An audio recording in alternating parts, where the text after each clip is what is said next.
Welcome to Legal 123s with ByrdAdatto. Legal issues simplified through real client stories and real-world experiences. Creating simplicity in 3, 2, 1. Welcome back to another episode of the Legal 123s with ByrdAdatto. I'm your host, ByrdAdatto, with my co-host, Michael Byrd. Thanks, Brad. As a business and healthcare law firm, we are often immersed in the heavy details of a particular issue or project. It's beneficial, if not mandatory, to every so often take a step back and evaluate the bigger picture. This season's theme is Zoom Out. We have all been immersed in life of a global pandemic, and we're going to make sure with each story this season that we step back, look at how the issue we discuss will be impacted by and in our new normal. You know, Michael, I'm really excited about today's episode because we get to have movie talk again. You really should have started your own podcast on movies. It would have to be a really niche movie podcast focused on 80s and before, because that's really what you like to talk about. You know, that makes sense. If it's 80s before, I could actually call Brad Buster's movie review, and only the people for the 80s would even understand what the Busters part was about. But I could conceptually see this being a billion-dollar concept. Mm-hmm. Spotify probably signing me like Dax Shepard or Alex Cooper or Joe Rogan to exclusively be on their sites. But today, we in our movie talk, we get to discuss the impact of a famous line which they said, "Greed is good." Vintage 1980s, Brad. You did not disappoint. For those not tracking and as old as Brad and I, this is from the movie Wall Street, where Michael Douglas played Gordon Gekko, a super wealthy corporate raider who had many unscrupulous tendencies. And I do remember, Brad, a line, "Blue Oyster loves Anacott steel." All right. Well, hold on, Michael. In my defense, they did do a follow-up to this movie in 2010 where Gordon Gekko, spoiler alert, got out of prison and was back to some of his old tricks again. Yeah, that's not compelling at all. Objection overruled. So where are you going with all this?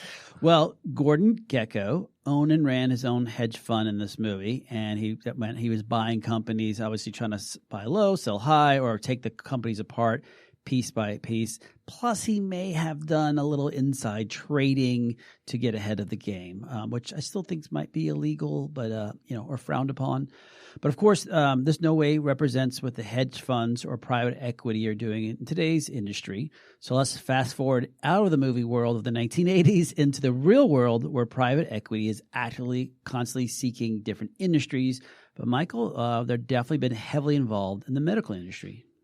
True enough, Brad. I mean, they've been dominating in certain markets like pharmacy and skincare, labs, imaging, ambulatory surgery centers, and hospital systems. And I think where you and I even see it more, impacting our client base is over the last decade, moving into the services side, the practice of medicine side, like dermatology or dental practices has a robust private equity presence, optometry, pain clinics, medical spas. And really, you and I both noticed, as partly the inspiration for wanting to bring it up in a few different episodes now, is during the pandemic, we've seen an increase in calls from private equity wanting to understand better the kind of surgical practice. And, just to name a few, we've seen it in retina, spine, and plastic surgery practices. Yes, all correct. So today's story will focus on the impact private equity had on one of our clients. And we will learn, did our client actually partner up with Gordon Gekko or just another private fund looking to make an honest buck? Well, Brad, so you ran point on this file. So, give us all some background before we kind of get into the deal points. Yeah, so our client was a well-respected surgeon. He was in the late 60s. He's actually married to another physician. And on top of this, he actually had done very well financially, invested wisely, and so he was pretty well off. But he was just a sole provider. He had no plans of ever bringing on another physician, much less selling his practice. And so but his practice, it was extremely, had a very, his subspecialty that he practiced under, there's only a few physicians in the countries that actually provide these same surgeries. So today we'll call our client Dr. Bud Fox. Well, first, and we'll get to this more later, but it sounds like he had the classic, what we call drop mic plan for retirement. Just close him down one day. He'd got it all built up. Well, we'll talk more about that a little bit later, I'm sure. But first, why Bud Fox? Fair enough question. That is the name of the character that Charlie Sheen in the movie Wall Street played. And that character, Gordon Gekko, basically helped convince Bud Fox to make some bad decisions. And so I just thought we could stick with our theme today by calling him Dr. Fox. Okay, fair enough. Sticking with Wall Street. Let's keep going. All right, so Dr. Fox gets this unsolicited phone call from Mr. Gekko, who is running a large healthcare fund on the East Coast, and they want to add Dr. Fox and his surgical practice to their platform. Mr. Gekko sells Dr. Fox and how it'll be just a real simple deal. They've done hundreds of these deals, and what's going to do is going to help Dr. Fox with his exit of the practice of medicine. And Dr. Fox is like, okay, that sounds great. So he executes this letter of intent before speaking with any counsel because, he read it and it seems simple enough. Okay, we need to have a button in here for the red flags that when they start flying that I can just give some sort of sound effect or something because I feel like you said it that way just to trip me. Oh, maybe. Okay, well, first of all, red flag number 1 was simple. I did say that a few times. Yes. Red flag number 2 was him just signing the letter of intent. I mean, we've had a few episodes, and I remember specifically with having Ben Hernandez on, and he talked about, kind of the issues that go into a letter of intent and why that's so important. But let's just, step back for a minute and visit about the letter of intent. What is the letter of intent? It is that initial document that you're trying to get on the same page of the material terms. And, this could be one of your trigger words because we joke that you get triggered by non-invasive. Well, you could get triggered on these where you hear the word non-binding. And of course, they are non-binding, but they are impactful. And so, the trap that Dr. Fox fell into was thinking, oh, well, this is simple, as you said, and, it's non-binding, and we'll get to the documents later. And so, who needs to worry about any of this? I'll just sign it and, kick the can down the road as to anything important that needs to be dealt with. Unfortunately, Michael, in this particular case, you are correct across the board. I say only unfortunately because I want to be the correct person. But yes, everything you just said is absolutely correct. And everything you just explained is what Dr. Fox did not understand is that he locked himself up in certain deal points, even though it wasn't binding. It did handcuff us down the road as we talked about. I have LOIs. a quick question too. I know in a lot of M&A deals they have some binding provisions in it. I don't know. If you recall, did they lock him up from, shopping it? Yes. Yeah. So that was the big thing that he was not allowed to shop it once he executed. And so, going back to he signed this LOI and he thought it was pretty simple. They told him in a few weeks they'd have the final purchase agreement. So fast forward, they did. They got him these purchase agreements. And then Dr. Fox, so again, a very well-educated individual, he started trying to look at the LOI and figure out what it said, and then what did the purchase agreement said. And the good news in this case is he did hit that little button, and he stopped and asked for help. And that's actually when we actually got brought in. And, on the initial call, we spent a significant portion of it just trying to understand what did he think the deal was going to be, what was it told to him, and what was important to him. Yeah, I'm curious. And how did all that line up with the letter of intent? Yeah, not one of the major deal points he wanted was in the purchase documents, and certain aspects of the LOI didn't even match the purchase document. Okay, well, tell me more. All right, so perfect example of things that happened was the number of years that Dr. Fox was still going to have to practice under this new group was higher in the purchase agreement than was outlined in the letter of intent. They had a whole bunch of funds being escrowed that was never noted in the letter of intent. Michael, do you want to note to the audience what escrow means? Yeah. And so, a lot of times when buyers are buying a practice in an acquisition like this, they want to know that they're getting what they think they're getting, Mm-hmm. and they protect against that risk by having a certain portion of the purchase price set aside in escrow and held in escrow for some period of time, sometimes months and even a few years, to where they can see what plays out. And if some of contingencies happen, they may be able to keep some of those funds, or if they go the way they're supposed to go, they get released to the seller. Yep, all good points. So also never discussed in the LOI. They had a non-compete in the purchase agreement, which is actually pretty standard. The LOI said it was going to be a stock purchase agreement, and they moved it to an asset purchase agreement, which we'll talk about the difference in a little bit. But, worse, if you could even imagine, is that the asset purchase agreement had all this really heavy language on the reps and warrants that we only typically see in a stock purchase agreement, non-asset purchase agreement. So, we were representing Dr. Fox, and we went in and started negotiating with Mr. Gekko's in-house counsel. And unfortunately, we were able to make some modifications, but basically we kept getting the same line over and over again. These are the same doctors. These are the same documents. All our doctors executed. We don't make changes. And this dragged on for months. And we weren't going very far with this thing. And the demands that our client wanted, they wouldn't agree to. And basically, after a while, we just ran into a brick wall.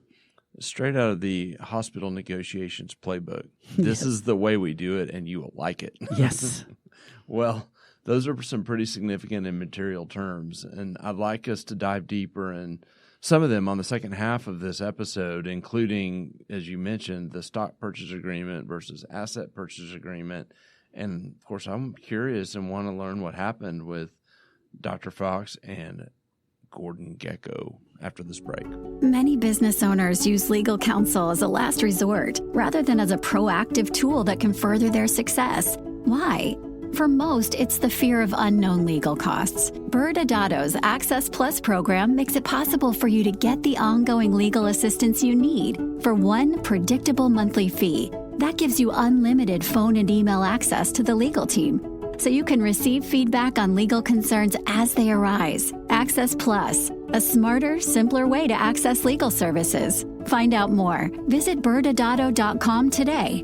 Welcome back to Legal 123s with ByrdAdatto. I'm your host, ByrdAdatto, here with my co-host, Michael Byrd. Now, this season's theme is Zoom Out. As part of our Zoom Out theme, we talk about the bigger picture about what's going on, in this case, with private equity in the medical industry. So, Michael, what are some of your thoughts as we zoom out on this particular issue with private equity? We alluded to it a little bit earlier, noting an increase in phone calls that we were getting, both from private equity companies themselves that are trying to explore, investing in medical services and different specialties, and from our practices who had received some sort of interest. And, my thoughts are that I think that there's a lot of money on the sidelines during the pandemic. Healthcare has been kind of a frenzy for a decade plus. Yeah. And there's been a lot of different areas that have attracted a lot of money. And so we're now just seeing, I think we're just seeing more and more interest in the provider side of healthcare. And I think, dentistry and dermatology and some other specialties kind of paved the way. And a lot of the trepidation that private equity may have had based on hospitals' attempt to do this back in the 80s, where they tried to acquire medical practices. Did. That was a fail. But that it's a different time, and I think there's some traction. I think physicians are more willing to be employees now than they were ever before. And that's such an important aspect for private equity, because they need the doctors to be employees, because they're the ones that have to treat the patients. Totally agree with that. So let's just keeping with this zoom out moment. How do you think it's impacting the market, Michael? I think it's driving valuations up. So, we did an episode in the past where we've alluded to how valuation works in medical practices. And, I guess just the main thing to understand is there's locker room talk out there that medical practices aren't worth anything. Mm-hmm. And, we've had to contend with that current against that premise when we've had doctors trying to sell their practices for years, for our entire career. And what we're seeing not only is, confirmation that there can be significant value in medical practices, but we're seeing deals that have unprecedented valuations compared to what we've seen in the past for a traditional medical practice. Totally agree with that statement. So I have a follow-up question for you as it relates to this story. You discussed that they switched this deal for Dr. Fox from a stock purchase agreement to an asset purchase agreement. I know we've talked about this in the past, the differences between a stock purchase agreement and asset purchase agreement, but talk about this and the overall impact for Dr. Fox. Yeah, and I'll take a little bit bigger step back and then get into how it impacted Dr. Fox. But as a reminder to our audience who hadn't listened to our past episodes, the stock purchase agreement is an arrangement where you're buying the actual stock of the entity. So typically you're either buying it from the company itself or from the individual owners who own the stock. You're actually not buying any of the assets the entity owns, just the stock. And when you buy the stock, you buy everything it owns, including its debts and liabilities. While in an asset purchase agreement, you're actually only choosing which assets owned by that company that you're choosing to take. So I choose to buy this equipment, or I choose to buy this accounts receivables, or I choose to assign the lease to myself. You get to choose. It's a totally different concept. Conceptually being that when you go to a stock purchase agreement, you assume all liabilities unless you choose otherwise, while an asset purchase agreement, you don't assume any liabilities unless you choose otherwise. So let's fast forward back into our current situation where we have Dr. Fox.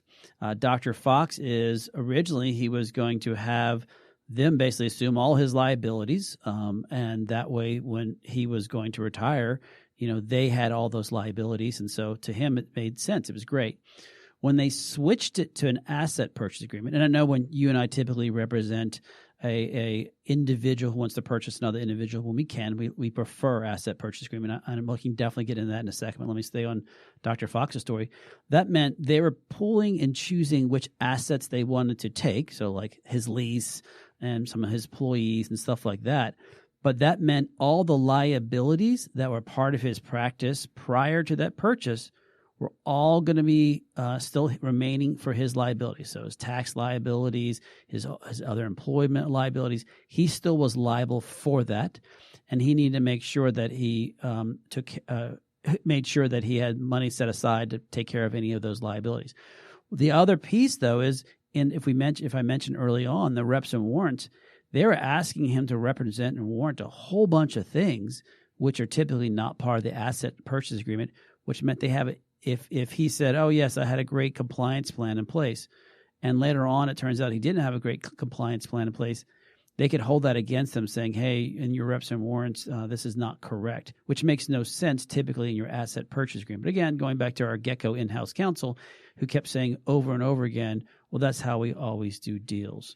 And so that was kind of the part that we kind of bumped heads on, that asset purchase, stock purchase agreement. I don't know if you have anything else to add that you thought of between the two. Yeah, no. Well, for my first observation is that sounds a lot different than what his expectations are. There's a significant impact to Dr. Fox as it relates to him having the deal carved up from differently than what he was expecting. And I'm curious, what happened? Did he end up just signing the standard asset purchase agreement that Gordon Gekko required of all of his doctors? Yeah, actually, no. After months of back and forth with Gordon Gekko's group, we actually narrowed the asset purchase down to just a few key terms and conditions that Dr. Fox had to have, or he wouldn't execute this deal. Gekko's group refused the terms. So we ended up having a long call with Dr. Fox, walking through his remaining options from everywhere from executing the agreement that's staring in his face to just basically terminating the transaction. And that was his options. So what did he decide?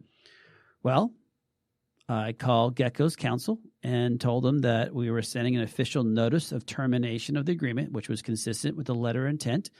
And as a courtesy, I wanted to give him the heads up before he received it via U.S. mail and email.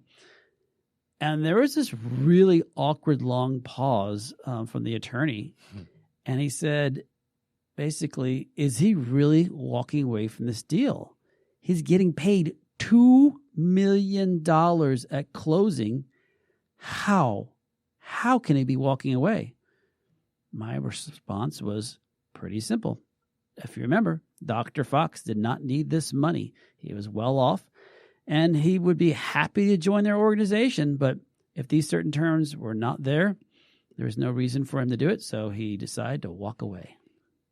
Power move. Mm-hmm. The tables get turned on Gordon Gekko. Yes. So, did the deal die?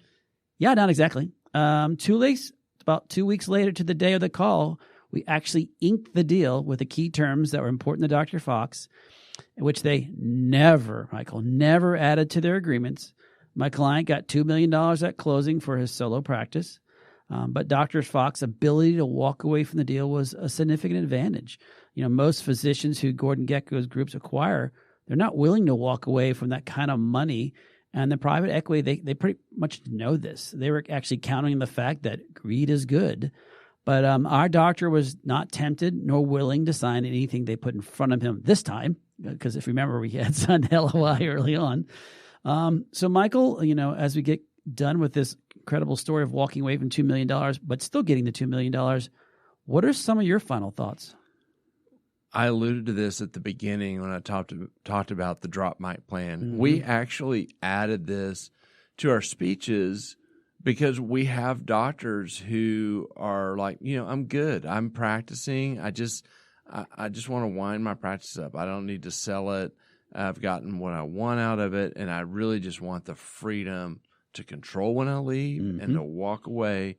And so we just, in our speeches, said, okay, well, that's the drop mic plan. It's like I'm going to do my thing until I'm done and then drop the mic and walk off into the sunset. Now, there's stuff that goes into that, like making sure you don't have any liabilities and all that sort of thing. But what's fascinating here is he had that drop mic strategy and had all the financial resources built around that, to where when there was this unexpected opportunity that arose with private equity, he could just sit in that and use that as negotiating leverage that, what, if it doesn't work for me, I'll just go back to my plan A from the beginning. And once again, is a really powerful tool to take down the big, great Gordon Gekko. Yeah, and that's a great point, Michael, is that a lot of physicians don't have that exit strategy in place. And so when an opportunity like this just shows up, they feel like they must take it. And again, going back to referencing Ben Hernandez, that unsolicited offer that we talked so much about to a lot of these individuals, all of a sudden $2 million and all I got to do is A, B, and C. That sounds so great. They don't realize what that A, B, and C is actually, A through quadruple Z. And so they don't realize what they're getting themselves into. But he had a plan. He knew that he was going to work through a certain number of years. He knew that he had put away the money that he needed to live a very, very comfortable lifestyle. And this was just, we call it lagniappe. It's a little bit something extra that he could put into his savings if he needed it, but he didn't. And I agree with the drop the mic is a very powerful ability that you can just walk away and you don't have to sell your practice. You don't have to find that next physician because you position yourself in your exit strategy to be your own boss, even to the day you decide to retire. That doesn't mean that there isn't value there because he was able to get $2 million. And that doesn't mean that for our clients that still want to bring on young physicians to buy them out, that's not a great plan too. It's just these are the ways in which for him it made sense to him. And just to kind of fast forward the end of this story, he became a sensei like a lot of ours because the group knew that he was going to be with them for about 3 years, Gekko. And so they brought in a young physician early on to train underneath him to learn this very, very subspecialty of surgery. And so it was a win for the Gekko group and ended up being a win for our doctor. All great points, Brad. And, earlier I mentioned talking about whether a medical practice has value and kind of the current we've had to swim against that private equity has helped solve. And I'm excited for our next episode because we're actually going to have someone on, a special guest who values medical practices and who does these deals. And we're going to learn a little bit more about medical practice value. Yes, we are, Michael. So join us next Wednesday when it's Fake or Real, a medical practice has no value with Hannah Brewer. Thanks again for joining us today. And remember, if you like this episode, please subscribe, make sure to give us a 5-star rating, and share with your friends. You can also sign up for the ByrdAdatto newsletter by going to our website at ByrdAdatto.com.